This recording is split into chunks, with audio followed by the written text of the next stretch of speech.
আম্মা, আমার বাপের বাড়ি থেকে সবার জন্য ঈদের কেনাকাটা করে পাঠাইছে। ও মা, তাই? এত তাড়াতাড়ি? তো কার জন্য কি কি দিছে দেখি তো। এই দেখেন, আপনার জন্য শাড়ি দিছে, আর বাবার জন্য পাঞ্জাবি আর পায়জামা দিছে, আর আমার জন্য 3 পিস দিছে, আর আপনার ছেলের জন্য শার্ট আর পাঞ্জাবি দিছে। বাহ, খুব সুন্দর হয়েছে কাপড়গুলা। তোমার বাপ মার পছন্দ আছে? আচ্ছা। হ্যাঁ মা, প্রতি ঈদে আমার বাপ মা সবার জন্য পছন্দ করে কিনে।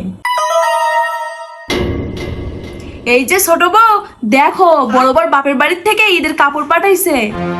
হ্যাঁ, দেখে তো ভালোই মনে হচ্ছে। তা তোমার বাপের বাড়ি থেকে কবে পাঠাবে? আরে আম্মা, এই কাপড়গুলো সব ওল্ড মডেল। আমার বাপের টাকা পাঠাইছে, বলছে ইচ্ছে মতন কিনে নিতে। আমি আমার ইচ্ছে মতন কিনে নিব। ঠিকই তো, দেখছো বড় বউ, ছোট বউর বাপ কত সচেতন।